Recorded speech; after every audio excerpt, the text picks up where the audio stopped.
আসসালামু আলাইকুম। আমন্ত্রণ জানিয়ে শুরু করছি আজকে গুরুত্বপূর্ণ আন্তর্জাতিক সংবাদ। যুক্তরাষ্ট্রকে না, পারমাণবিক ইস্যুতে নতুন পথে ইরান। গোপনে ইসরায়েলের কাছে তেল বিক্রি করছে মুসলিম এক দেশ। গাজায় ত্রাণ নিতে আসা ক্ষুধার্ত মানুষের ওপর গুলি, নিহত 130। 20,000 ক্ষেপণাস্ত্র ইউক্রেনে না পাঠিয়ে কোথায় পাঠালো ডোনাল্ড ট্রাম্প? শুনছিলেন সংবাদ শিরোনাম, এখন শুনুন বিস্তারিত। যুক্তরাষ্ট্রের প্রস্তাবকে অগ্রহণযোগ্য আখ্যা দিয়ে তার জবাবে নতুন করে একটি পারমাণবিক চুক্তির প্রস্তাব দেবে ইরান। দেশটি জানিয়েছে এই প্রস্তাব ওমানের মাধ্যমে ওয়াশিংটনের কাছে পৌঁছে দেওয়া হবে। তেহরানে আয়োজিত এক সংবাদ সম্মেলনে এ ঘোষণা দেন ইরানের পররাষ্ট্র মন্ত্রণালয়ের মুখপাত্র ইসমাইল বাঘাই। তিনি বলেন, যুক্তরাষ্ট্রের সাম্প্রতিক প্রস্তাব আমাদের দৃষ্টিতে গ্রহণযোগ্য নয়। এটি আগের আলোচনার কাঠামোর সঙ্গে সঙ্গতিপূর্ণ নয়।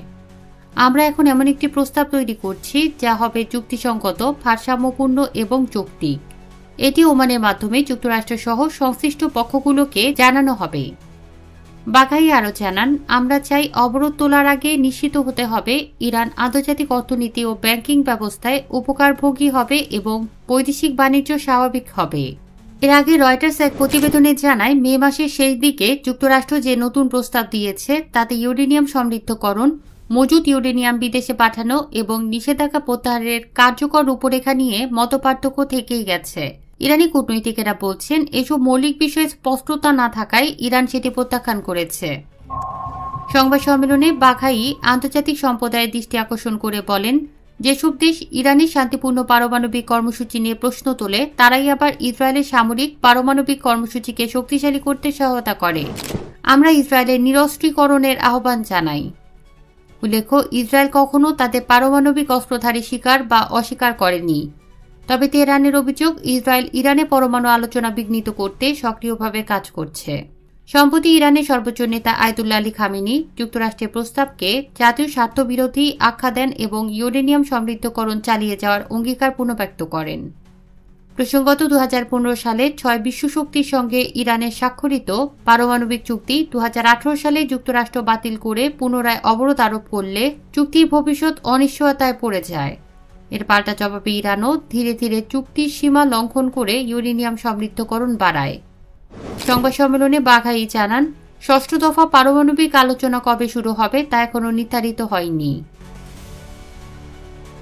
এদিকে গাজা উপত্যকায় ইসরায়েলের অব্যাহত বর্বরতার বিরুদ্ধে ক্ষোভ প্রকাশ করে তেল রপ্তানি বন্ধের ঘোষণা দিয়েছিল মুসলিম দেশ আজারবাইজান। কিন্তু সেই ঘোষণা যে ছিল লোক দেখানো ও প্রতারণাপূর্ণ তা ফাঁস করে দিয়েছে ইসরায়েলের প্রভাবশালী দৈনিক হারেটস।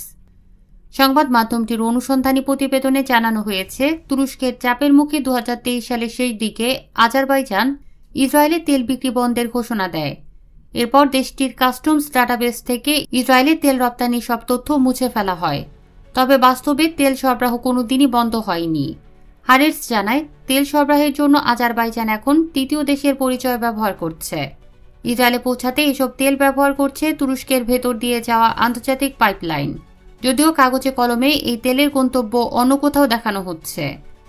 একজন ইসরায়েলি কর্মকর্তা হারেটসকে জানান, আমরা আজারবাইজানিদের কাছ থেকে আশ্বাস পেয়েছি জ্বালানি ও কৌশলগত সম্পর্ক পূর্বের মতো অব্যাহত থাকবে, চিন্তার কোনো কারণ নেই।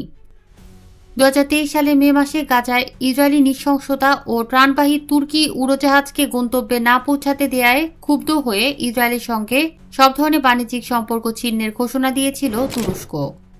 প্রেসিডেন্ট রিসেপ তাইয়েপ এরদোগান তখন সরব ছিলেন এই সিদ্ধান্তে। তবে বিরোধী দলগুলোর দাবি, আজারবাইজানের তেল বহনকারী পাইপলাইন এখনও তুরস্কের ভেতর দিয়েই ইসরায়েলে যাচ্ছে, যা এরদোগানের অবস্থানকে প্রশ্নবিদ্ধ করেছে। ইস্তাম্বুলে আজারবাইজানের রাষ্ট্রায়ত্ত তেল কোম্পানি এসওসিএআর এর অফিসের সামনে তীব্র বিক্ষোভ করেছে সাধারণ মানুষ। বিক্ষোভকারীরা বলেন, মুসলিম পরিচয় দিয়ে দখলদারদের সঙ্গে ব্যবসা করা শুধু ভণ্ডামি নয়, এটি ফিলিস্তিনিদের সঙ্গে বিশ্বাসঘাতকতা। হারেটসের তথ্য মতে 2023 সালে ইসরায়েলের আমদানি করা মোট তেলের 30% এসেছে আজারবাইজান থেকে। এর নির্ভরতা এখনও গোপনে বজায় রয়েছে। যদিও ইসরায়েল সরকার বলছে আজারবাইজান তেল সরবরাহ বন্ধ করলেও তারা বিকল্প উৎস খুঁজে নেবে। এদিকে ফিলিস্তিনের অবরুদ্ধ গাজা উপত্যকায় ত্রাণ বিতরণের সময় ক্ষুধার্ত শতাধিক মানুষের ওপর ইসরায়েলি বাহিনীর গুলিবর্ষণে কমপক্ষে 130 জন নিহত হয়েছেন। উপত্যকাটি সরকারি মিডিয়া অফিস জানিয়েছে, গত 2 সপ্তাহে গাজা হিউম্যানিটেরিয়ান ফাউন্ডেশন GHF পরিচালিত ত্রাণ কেন্দ্রগুলোতে এই হতাহতের ঘটনা ঘটেছে। পাশাপাশি 1000-এর বেশি মানুষ আহত হয়েছেন। খবর আল জাজিরা। GHF নামক সংগঠনটি ইসরায়েল সমর্থিত একটি প্রতিষ্ঠান, যা মে মাসের শেষের দিকে গাজায় ত্রাণ বিতরণের দায়িত্ব গ্রহণ করেছিল। তবে তাদের ত্রাণ গ্রহণ করতে গিয়ে স্থানীয় ক্ষুধার্ত ও দুর্ভিক্ষগ্রস্ত মানুষের ওপর গুলি চালানো হয়। ত্রাণ বিতরণের স্থানগুলোতে সংঘটিত এই হামলায় প্রাণ হারানোর সংখ্যা ক্রমেই বাড়ছে। গাজা সরকারি মিডিয়া অফিসের তরফ থেকে বলা হয়েছে, GHF কখনো মানবতার পক্ষেই ছিল না, বরং এটি বেসামরিক জনগণের উপর চাপ, অনাহার এবং হত্যার হাতিয়ার হিসেবে ব্যবহৃত হচ্ছে। তারা বিশ্ববাসীকে এই সংগঠনের মিথ্যে তথ্য ও বিভ্রান্তিকর কর্মকাণ্ড থেকে সতর্ক থাকার আহ্বান জানাচ্ছে। এছাড়া তারা জাতিসংঘ সহ আন্তর্জাতিক সম্প্রদায়কে গাজার মানুষের জন্য সহায়তা কার্যক্রম পুনরায় চালু করার জন্য জোর দাবি তুলেছে। তাছাড়া যুদ্ধবিধ্বস্ত গাজার জন্য ত্রাণ ও খাদ্য সরবরাহে নিয়োজিত ফিলিস্তিনি সমর্থিত আন্তর্জাতিক মানবিক সংগঠন ফ্রিডম ফ্লোটিলা কলিশনের খাদ্যবাহী জাহাজ ম্যাডোলিন ইসরায়েলি নৌবাহিনী দ্বারা আটকানো হয়েছে। জাহাজটি 12 জন ক্রু সদস্যকে গ্রেপ্তার করে ইসরায়েলি কর্তৃপক্ষ তাদের নিজ দেশে নিয়ে গেছে। গ্রেপ্তারকৃতদের মধ্যে সুইডেনের পরিবেশ আন্দোলন কর্মী গ্রেটা থুনবার্গ এবং ফ্রান্সের পার্লামেন্ট সদস্য রিমা হাসানও রয়েছেন। রিমা হাসান এক্সে এক পোস্টে জানিয়েছেন, রোববার স্থানীয় সময় রাত 2টার দিকে ভূমধ্য সাগরের আন্তর্জাতিক জলসীমায় ইসরায়েলি নৌবাহিনী তাদের আটক করে। পরে জাহাজ এবং ক্রুদের ইসরায়েলের উপকূলে নিয়ে যাওয়া হয়। ইসরায়েলের পররাষ্ট্র মন্ত্রণালয় এ তথ্য নিশ্চিত করে এক বিবৃতিতে জানায়, গ্রেপ্তারকৃতরা নিরাপদে তাদের হেফাজতে আছেন এবং তাদের খাদ্য ও পানি সরবরাহ করা হয়েছে। মন্ত্রণালয় দাবি করেছে, এই ঘটনাটি নাটক এবং পরিস্থিতি বর্তমানে নিয়ন্ত্রণে রয়েছে। গাজার সাধারণ জনগণের ওপর চলমান এই সহিংসতা এবং আন্তর্জাতিক ত্রাণ সরবরাহে বাধা সৃষ্টি আন্তর্জাতিক মহলে গভীর উদ্বেগ সৃষ্টি করেছে। ক্ষুধার্ত মানুষের ওপর গুলি বর্ষণ ও মানবিক সাহায্য আটকে রাখার ঘটনাগুলো সমাধানের জন্য আন্তর্জাতিক সম্প্রদায়ের সক্রিয় পদক্ষেপ প্রয়োজন বলে মত বিশ্লেষকদের। এদিকে ইউক্রেনের প্রেসিডেন্ট ভ্লাদিমির জেলেনস্কি অভিযোগ করেছেন, ইউক্রেনকে সহায়তার জন্য বরাদ্দ 20,000 অ্যান্টি ড্রোন ক্ষেপণাস্ত্র প্রতিশ্রুতি সত্ত্বেও তা ইউক্রেনে না পাঠিয়ে মধ্যপ্রাচ্যে মোতায়েন করেছে যুক্তরাষ্ট্রের প্রেসিডেন্ট ডোনাল্ড ট্রাম্পের প্রশাসন। মার্কিন টেলিভিশন চ্যানেল ABC নিউজের দিস উইক অনুষ্ঠানে দেয়া এক সাক্ষাৎকারে জেলেনস্কি জানান, এই ক্ষেপণাস্ত্রগুলো মূলত ইরানি নকশায় তৈরি শাহেদ ড্রোন প্রতিরোধে ইউক্রেনের জন্য অত্যন্ত গুরুত্বপূর্ণ ছিল। তিনি বলেন, আমরা এই 20,000 অ্যান্টি শাহেদ ক্ষেপণাস্ত্রের ওপর নির্ভর করছিলাম।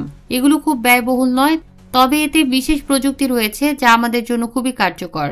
এ বিষয়ে প্রকাশিত ওয়াল স্ট্রিট জার্নালের এক প্রতিবেদনে বলা হয়েছে, যুক্তরাষ্ট্র এখন মধ্যপ্রাচ্যে সম্ভাব্য সংঘাতের জন্য প্রস্তুতি নিচ্ছে, বিশেষ করে ইরানের সঙ্গে পরমাণু চুক্তি স্থগিত হয়ে যাওয়ার প্রেক্ষাপটে। তাই ওই ক্ষেপণাস্ত্রগুলো ইউক্রেনের বদলে সেখানে মোতায়েন করা হয়েছে। প্রতিবেদনে আরও বলা হয়, যুক্তরাষ্ট্রের প্রতিরক্ষা সচিব পিট হেগসেথ সম্প্রতি এক জরুরি নির্দেশনায় এই ক্ষেপণাস্ত্র পাঠানোর নির্দেশনা দেন। একই সময় তিনি ইউক্রেন ডিফেন্স কন্ট্যাক্ট গ্রুপের সর্বশেষ বৈঠকেও অনুপস্থিত ছিলেন। 2022 সালে রাশিয়ার আগ্রাসন শুরুর পর এই প্রথমবার কোনো মার্কিন প্রতিরক্ষা প্রধান ওই বৈঠকে অংশ নিলেন না। এদিকে চলতি বছরের মার্চ থেকেই যুক্তরাষ্ট্র ইউক্রেনকে সামরিক সহায়তা দেওয়া স্থগিত রেখেছে। হেগসেথ ইউরোপীয় মিত্রদের প্রতি আহ্বান জানালেও সমর্থনের ঘাটতির মধ্যে ইউক্রেন এককভাবে লড়াই চালিয়ে যাচ্ছে। রুশ ড্রোন হামলা প্রসঙ্গে কিয়েভ ইন্ডিপেন্ডেন্ট এক প্রতিবেদনে জানিয়েছে, কিয়েভে সোমবার রাতে চালানো হামলায় রেকর্ড সংখ্যক 479টি ড্রোন এবং 20টি ক্ষেপণাস্ত্র ছোড়া হয়, যা যুদ্ধ শুরুর পর থেকে সবচেয়ে বড় রাতের হামলা হিসেবে বিবেচিত হচ্ছে। রাশিয়া ইতিমধ্যে নতুন করে 12 থেকে 15টি ড্রোন লঞ্চ সাইট নির্মাণ করেছে এবং জেরান ড্রোনের উৎপাদন ক্ষমতা দৈনিক 21 থেকে বাড়িয়ে 70 করেছে। জেলেনস্কি বলেন, আমরা প্রতিদিন হামলা শিকার হচ্ছি। অনেকে বুঝতে পারেন না, যুদ্ধবিরতির কথার আড়ালেও রাশিয়া আক্রমণ বন্ধ রাখে না। তিনি আরো বলেন, পুতিন শান্তিতে আগ্রহী নন। তাকে থামাতে হলে কেবল যুক্তরাষ্ট্র নয়, বিশ্ব নেতাদেরও কঠোর অবস্থান নিতে হবে। আমি বিশ্বাস করি মার্কিন প্রেসিডেন্টের সে ক্ষমতা রয়েছে। আমাদের চ্যানেলের এমন নতুন নতুন খবর পেতে চ্যানেলটি সাবস্ক্রাইব করে পাশেই থাকুন। ধন্যবাদ।